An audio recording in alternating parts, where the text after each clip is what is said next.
Washington's defense looked strong in scrimmage number 2.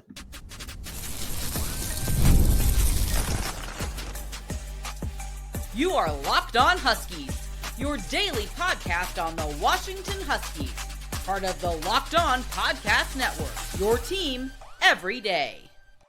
Welcome back into another edition of the Locked On Huskies podcast.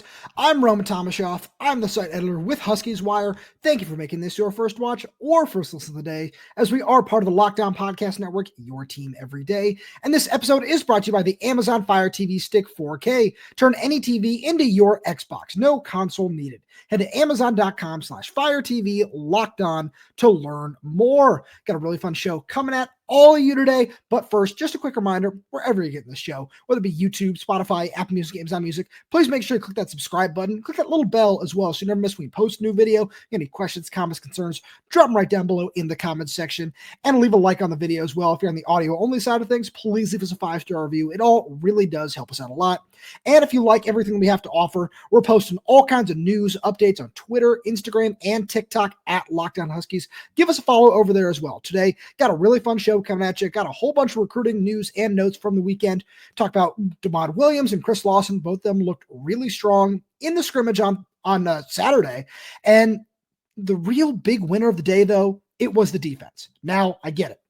I'm already seeing it a lot online as I sit down to record this on Saturday afternoon, where I'm seeing a whole bunch of people, well, hey, does that mean the offensive line is bad? Does that mean this was wrong? Does that mean that is wrong? No, this is a really, really impressive defense, where the first thing, we've talked about it ad nauseum over the course of spring practice. One thing that we've seen from this defense that we didn't last year was the depth, especially up front on the defensive line, where I look at it and, if no one player breaks out and becomes, let's just say, an all Big Ten third team.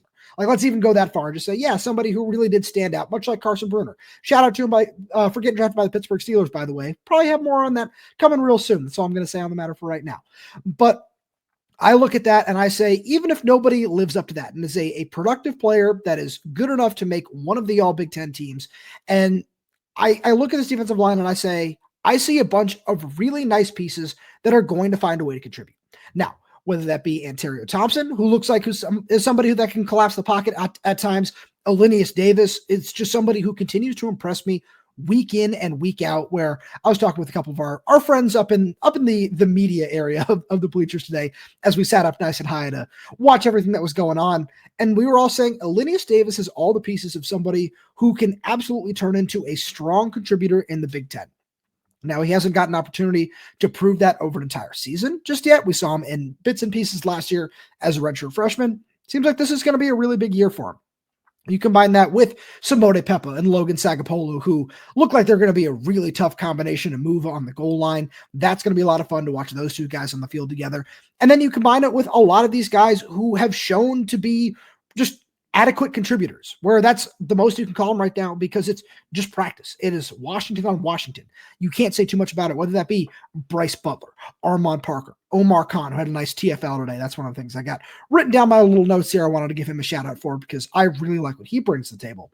There are a lot of guys on this defense that are just going to do their job very well. Deshaun Lynch is another guy in that mold, a big physical edge rusher who can set the run, is really athletic. We got to talk to outside linebackers coach Aaron Van Horn today, who gave him a shout out saying, yeah, there aren't a lot of guys that are 290, 300 pounds as big as he is that move that well. And having that kind of athlete, I thought he was going to play a lot on the interior last year. I was wrong about that. He moves back out to outside linebacker edge this year. And it seems like he's really found a nice home as somebody who can be in those heavy sets that they like on third and short, on the goal line, as well as just somebody who can set the edge against the run and do a whole lot of different things for you that, we haven't seen from Zach Durfee as he's still recovering from his injury, that you're not going to get out of a Russell Davis or an Isaiah Ward, because they just aren't that big and aren't as physical. They have a different style of play. So I really like what this defensive line looks like as a whole. I think that's really, really promising. Now, let's get into Ryan Walter's specialty. I like what I saw from the linebackers today, but I wanted to make sure I spent some time on a couple of different things here. Another one being Jacob Lane. Jacob Lane had a really strong day today. Then I want to get to the secondary, where Jacob Lane He's somebody who we got a chance to talk to him and hear a little bit about his journey, which is really nice today. But he just really stood out. There were 3 or 4 different times where he broke into the backfield. I've got him here for, three tackles for loss today. And it's one of those things where I really like what he brings to the table as well. And as he continues to just build into his spot in the rotation, it's one of those things where, like I said, with a lot of these guys on the interior, it's not blow you away, flashy, oh, that's a future top 50 pick, looks like Joe Tryon, Levi Onwuzurike. No, but it's somebody who's going to do a job and do it very well. And we've seen him do that for 2 seasons now, where as a true freshman, he was in there on some of those 3rd and longs as an interior guy, and he didn't necessarily get a lot of pressure, but he was doing a really good job creating mismatches on the defensive line and allowing other guys to win in one-on-one opportunities. And then last year, we saw him just fill in as a big, strong, physical edge rusher who did his job at different points in time, but kind of got lost in the shuffle of the rotation. I wouldn't be surprised if we saw him take a step forward this year. I've been really, really impressed with what I've seen from him so far, but I had to make sure I shouted him out because I'm really excited about this secondary. Now, surprise, surprise, Rahshawn Clark had another interception day. That's his 7th of the spring. That was a really nice play, where as I look here in my handy little notebook, I was really intrigued by the play because I want to talk about this Demond Williams-Chris Lawson connection in a few minutes, because this was one of those plays where Demond Williams is rolling out to his right, and he saw Chris Lawson as they worked on a scramble drill a whole lot over the last couple of weeks.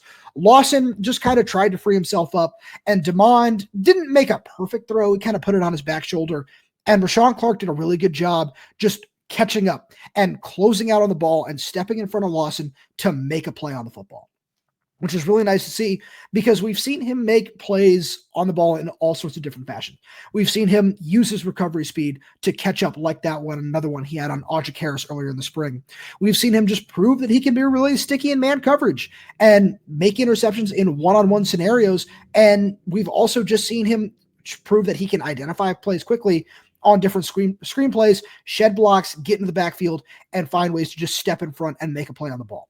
So he's somebody that I continue to be excited about. With 7 interceptions this spring, it's really hard not to be. Then I look at a couple of the other interceptions we had today, where another one was from CJ Christian. And CJ Christian made a really nice just play on the ball where it was kind of thrown right to him. It looked like Kai Horton was looking over the middle for Cade Eldridge, who might have ran the wrong route. There looked like there was a little bit of a miscommunication there. And Kai Horton overthrew him, and CJ made a good play on the ball, where it's nice to see where he just falls to the ground, gets the interception. And I like what this safety room is going to bring today, because just throughout the season, really, because today we saw a whole lot of really nice just timed pressures and different things from this group, where obviously I can't get into too many specifics from what we saw on the field, but I'll put it this way, where we saw pressures from Ryland Dillard-Allen and McEllisteen at different points of time, where one of them, Demond Williams, hung in there and made a really nice throw, but a couple other different points, they forced incompletions on a 4th down situational work that they were doing. And a lot of this just makes me really excited for what Ryan Walters' defense is going to bring to the field, because I look at what he has found a way to do with Alex McLaughlin, who had a really nice day. He had a couple nice TFLs today, but what Alex McLaughlin brings to the field, what CJ Christian, McEllisteen, Ryland Dillard-Allen, where I think those guys are starting to establish themselves as the top 4 safeties and the guys who are going to play a lot. And Vincent Holmes has certainly made his way into that mix as well. He's got just that really nice speed, that great athleticism that's going to just make him indisposable to this defense in one way or another. He will find his way into some playing time as well. But as I just continue to look at this group, I think Ryan Walters has done a really good job finding different ways to unlock these guys' skill sets. Well, and this is just the really fun part of this conversation, that I always just can't help but think about what it's going to look like this fall when Ephesians Prysock and Takario Davis are on the field. Because those guys with their size and length and skill set, combining that with these versatile safeties who can do a lot of just so many different things, as we saw today, with pressures, with creating turnovers. Leroy Bryant got in there and blocked a kick on special teams as well, where you have just this really interesting collection of talents in the secondary that can be used in so many different ways. And I think Ryan Walters is already finding a really fun way to unlock all those guys. Well, that's really fun. Don't worry about the offense. They had their moments too, and we'll get to that on the other side of the break. which we'll get to right after a message from our good friends over at FanDuel. The NBA playoffs are almost here, and FanDuel has given new customers an incredible way to get in on the action. Right now, when you join FanDuel and place your first $5 bet, you'll get $250 in bonus bets if your bet wins. I love how FanDuel makes betting so easy, whether it's picking my favorite team or diving into player props. From three-pointers to steals to assists, FanDuel has so many ways to bet your favorite player props. Plus, after the game tips off, you can even combine live prop bets into a same-game parlay for a chance to win big. Don't miss out. Head to FanDuel.com and claim your $250 in bonus bets today. And just a quick reminder, I would check out the Celtics. I think that they're going to come out of the East, them versus the Cleveland Cavaliers. Hopefully we see that down the line. Would be a really great matchup, but I think the Celtics match up with them. I think the Celtics match up with the Oklahoma City Thunder really well as well. That's who I have coming out of the West. And if you want to go check out different futures, everything like that, Western Conference Finals MVP, Eastern Conference Finals MVP, Finals MVP. Those are all different things that I'm going to be checking out over on the FanDuel app. Go take a look for yourself, find out all the fun things they have to offer. All right, let's jump over to the offensive side of the ball. I want to start with Chris Lawson for a couple of reasons. One being Washington is without three of probably their top four receivers at this point in time. Denzel Boston's continuing to recover from his offseason surgery. Rasheed Williams is out again today. And Omari Evans was in pads for the early just drills and everything through that part of the workout. But I think with whatever injury it is that he's dealing with, the coaching staff just didn't want him going through contact during the scrimmage today. So he was sidelined as well. That's given a whole bunch of other guys opportunities to step up. And we've seen some nice plays from Audric Harris. We saw some nice plays from him at the first scrimmage as well. But I don't think anybody has taken advantage of the opportunity that they've been presented with more than Chris Lawson at this point in time. Where the more I watch Chris Lawson, the more impressed I am with him. He's a really good route runner. He just understands how to use his leverage and how to just get spacing on the field. He did that with multiple quarterbacks today, where he's a really nice athlete. He adjusts his body really well up midair to make different catches. That's one thing I noted, where he had a touchdown late in the game not late in the game, in a red zone period with Kai Horton from the 1 yard line, where he just did a really nice job. He leaped a little bit early, but was able to contort his body and reach back across it to pull in a 1 yard score, which is really nice to see. But his connection with Demond Williams today was something that I really was impressed with. Whereas I just kind of go through some of the notes I took today, there are so many different times where it's up 2-8 again, where there were a couple different points where even though a play was converted or whatever, the Huskies would just move the ball back to work on just a 3rd and 10 or whatever it might have been, a few different reps like that. And there was one play where Demond Williams just had a really nice game. They bring the ball back and he was rolling out to his right and just zipped one in there to Chris Lawson for about 15 yards right along the sideline. That was a really nice play. And then a little bit later on that same drive, Demond Williams was getting pressure right in his face, and he just kind of did the Matthew Stafford where he dropped his arm and just changed the arm slots to find a way to get the ball around the defender to Chris Lawson to pick up another first down on, I believe that play was 3rd and 5. So those two have developed a really nice connection. And as I kind of look at what this receiver room is going to look like in 2025, I continue to believe that there's going to be a place for Chris Lawson. Where is he going to redshirt? Probably not. Where one of these young receivers is going to play. I continue to look at it and I say the top 3, the top 4 is already pretty much decided because, yeah, as I continue to look through the notes, Justice Williams is somebody who is pushing and has a spot as well, but it's those 3 guys I mentioned earlier. I think Kevin Green is in there, and Kevin Green and Audric Harris are kind of fighting for one of those spots as well, where one of them might start in the slot. Maybe not, depending on how you feel about Omari Evans, Rasheed Williams, and maybe putting him in the slot a little bit more. Personally, I've been on the side of Kevin Green is going to take that spot as of right now because of not only just his connection that he showed with Demond Williams last fall, but with the way he blocks as well. I think that's something that can't really be understated. So that's something I'm keeping an eye on. And the more I look at Lawson, the more I say he's going to find a way to just work his way in there and maybe find some different situations where they can utilize him. I feel like early on in the non-conference, if Washington is able to, do what is expected of them and put away some of these non-conference teams early, we're going to see a lot of them in the second half of those sorts of games. So from that aspect, we're going to see a lot of him early. And then as the season continues to progress, we saw that from Audric Harris last year. And you don't take 5 true freshman wide receivers if you don't expect at least one of them to get on the field early.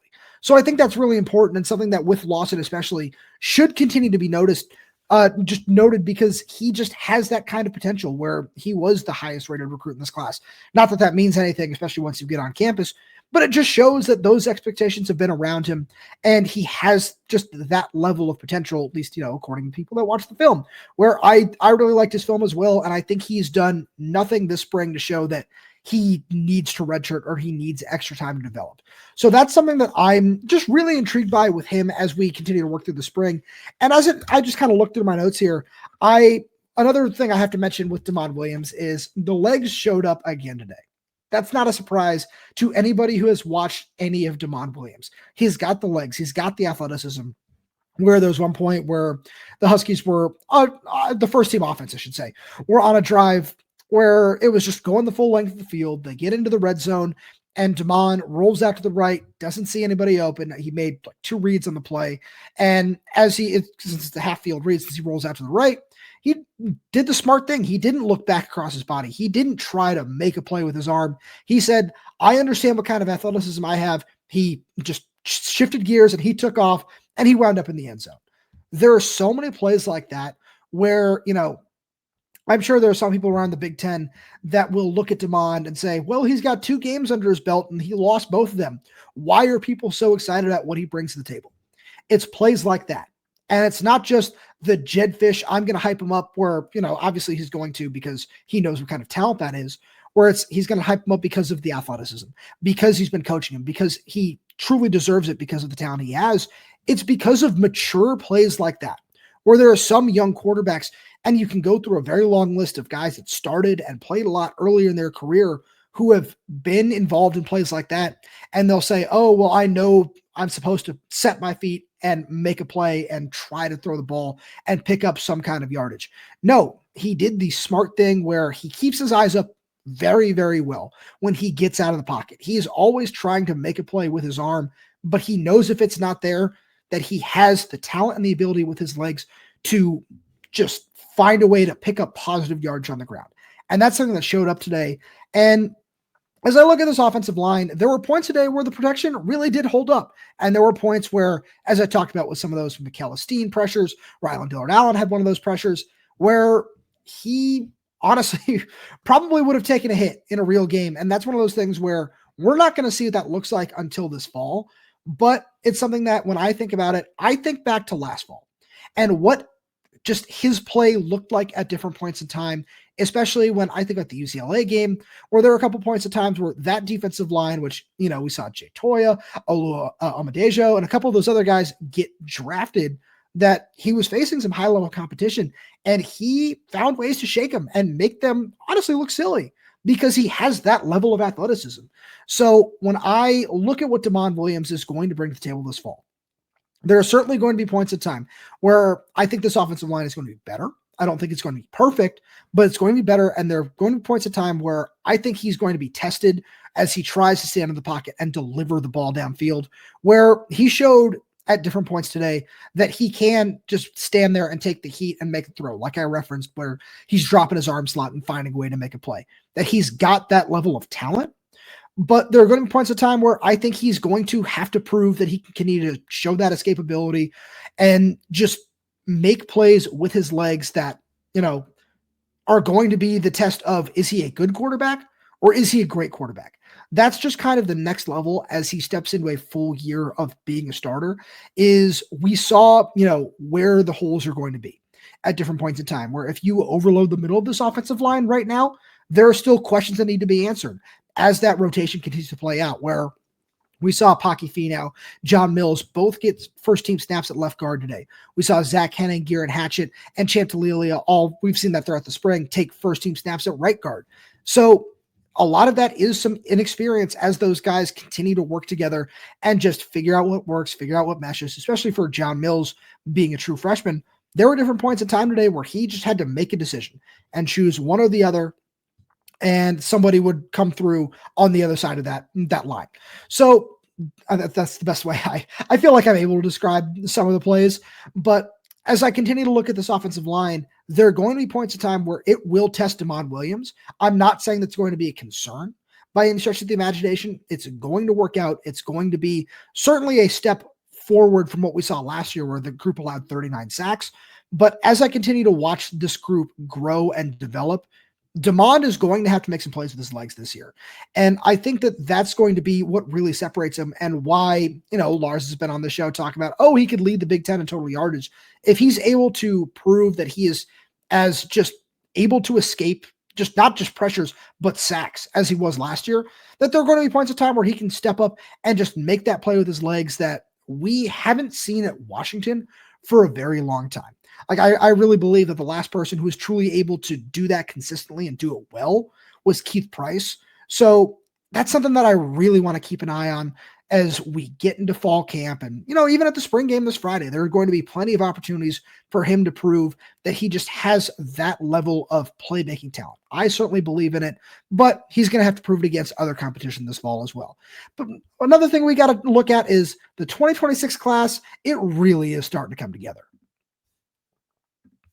And we'll get there right after a message from our friends over at Game Time. There's nothing like the atmosphere of an NBA playoff game. Every bucket, every defensive stop, every moment feels huge. It's electric in the arena, and with Game Time, you can be part of it without the stress of last-minute ticket hunting. Game Time makes it fast and easy to get playoff tickets, even when demand is sky high. Prices on the app actually go down as tip-off gets closer, and their last-minute deals can save you up to 60%. I love Game Time because their last-minute deals are so awesome. Like I said, save up to 60% off buying last minute for sports, concerts, comedy, theater, and so much more. And with the all-in pricing, it means no surprise fees at checkout. What you see is what you pay, which is great news for me when I love to go check out Mariners games here in the Seattle area this summer. Take the guesswork out of buying tickets with Game Time. Download the Game Time app, create an account, and use code LOCKDOWNCollege for $20 off your first purchase. Terms apply. Again, create an account and redeem code LOCKEDONCOLLEGE for $20 off. Download Game Time today. Last minute tickets, lowest prices guaranteed.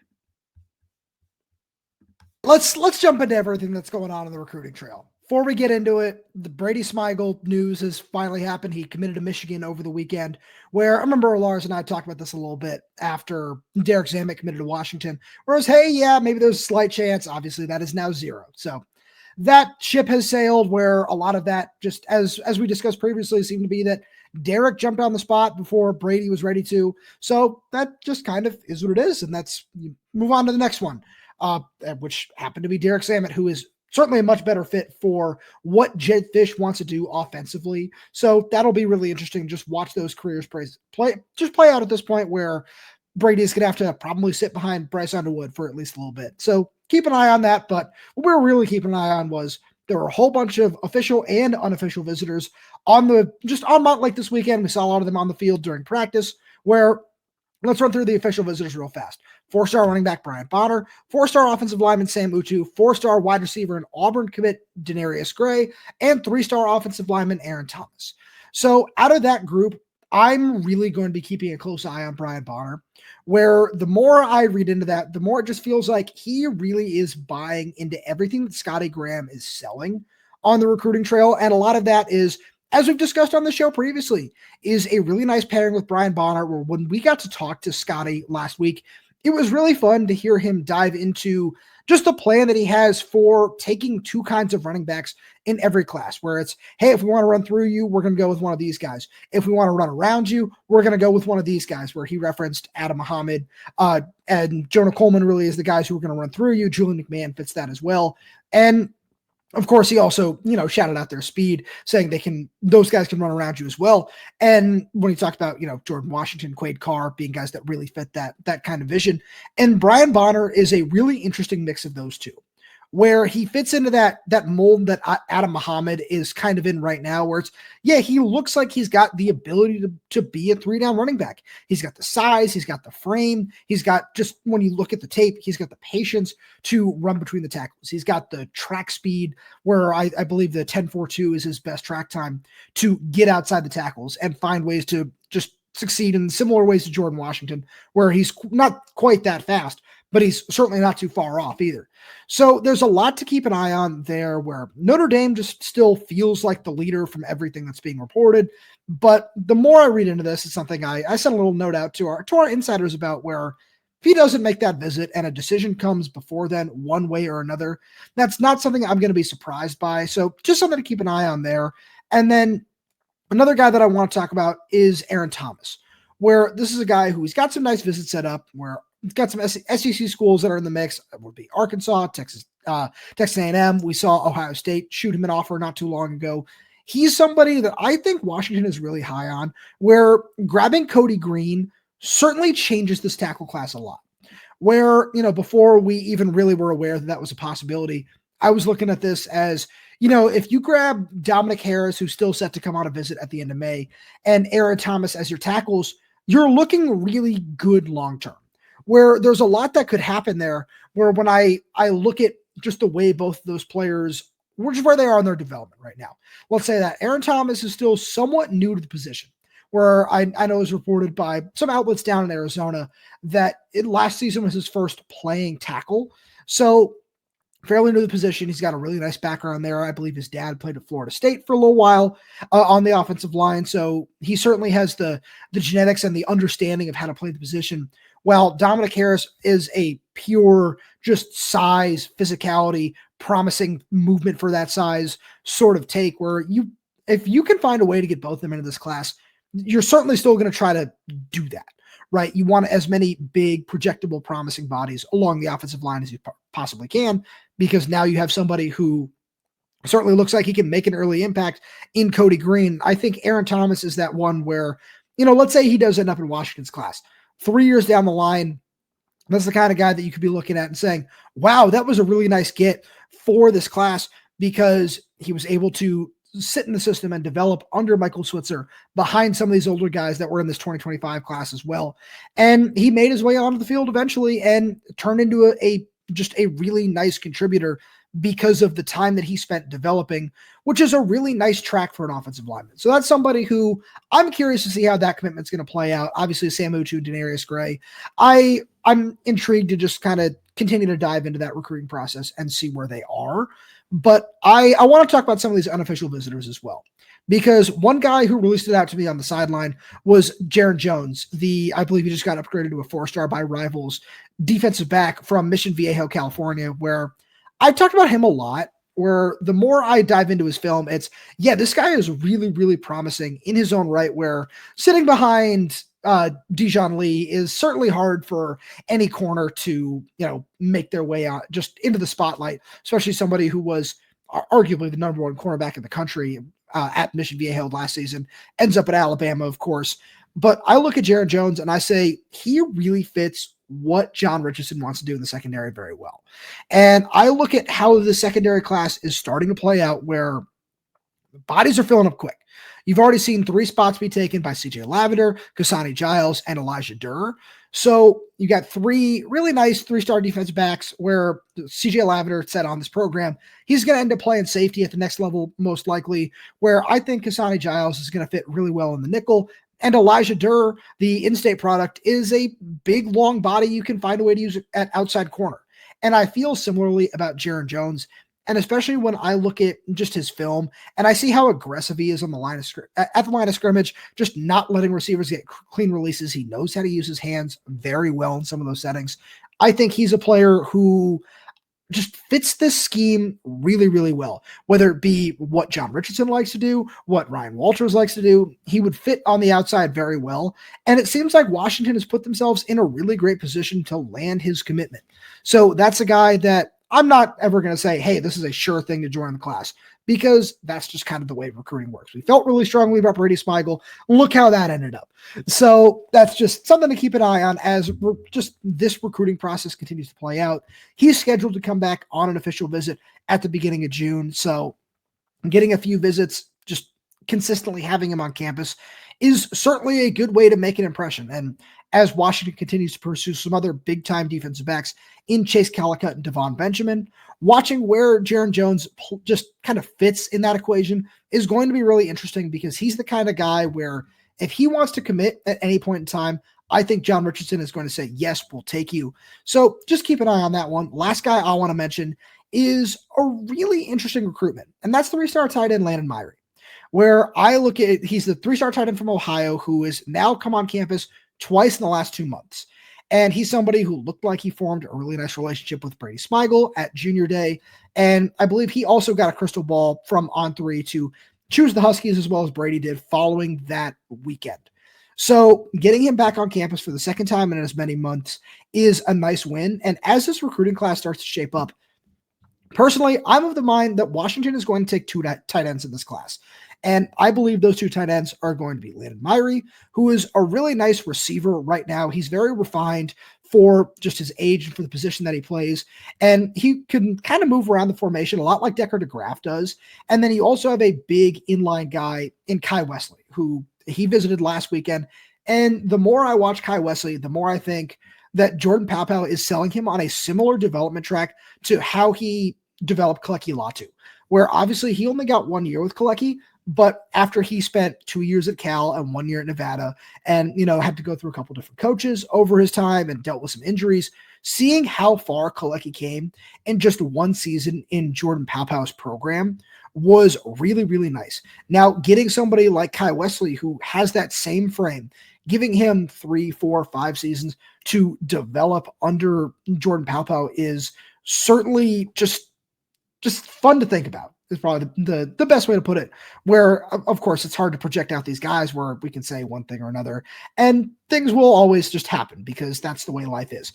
But when I look at Kai Wesley, I think he's just such a great fit for this scheme, and you find ways to make bodies work, where no matter what that's going to look like down the line, you can just say, hey, we'll take you two right now, and then just let the process play out, because that's what Jedd Fisch wants to do. He wants to be in a position to acquire as much talent as possible and then let the cream rise to the top. So just a bunch of things to keep an eye on there from the weekend. As always, thank you so much for tuning in. We really do appreciate the support. And if you like everything we have to offer, please make sure you subscribe wherever you get your podcasts, whether that's YouTube, Spotify, Apple Music, Amazon Music. We're there. We're everywhere. We're updating this channel with new content every single day. So please make sure you click that like button, click that little bell so you never miss when we post a new video. If you have any questions, comments, concerns, drop them right down below in the comment section. And if you're audio only, please leave us a 5-star review, as it does help us out a lot. Thank you so much for tuning in, and we'll talk to you on Tuesday.